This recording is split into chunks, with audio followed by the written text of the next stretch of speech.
I feel like we're so desperate not to lose and just so desperate to win the title that we're like the guy who's so desperate for love, who reeks of desperation, so can't get it and just sees it slip away. We reek of desperation.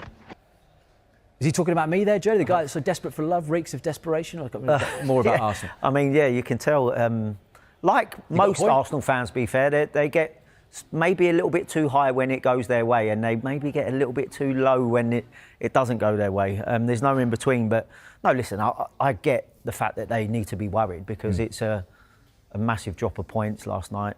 But I still believe in them. I don't know why. Don't ask me why. But no, fair play. You're sticking to it. Look, so more on the title race with Jody as we ask him to predict the run-in, right, for Arsenal and for Manchester City. That to come. Before we do that, by the way, this is how City and Arsenal have compared in terms of points in the final 12 games of the last 4 seasons. Arsenal obviously now got 11, Manchester City 12.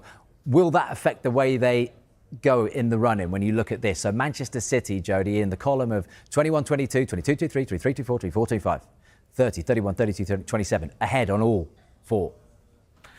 Obviously, if you're in the City dressing room, you'll be making this point to all you play. I'm sure Pep has picked this up. I'm sure. Just the PowerPoint presentation for Pep. Yeah, well, I mean, it would just be, listen, they've got enough in the bank in what they've done in previous seasons where they've got a lot to rely on, where Arsenal obviously haven't.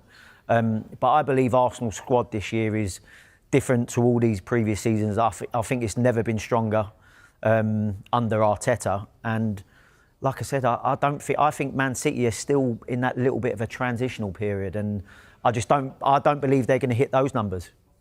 Yeah, fair point. Right, these are the remaining fixtures for both sides.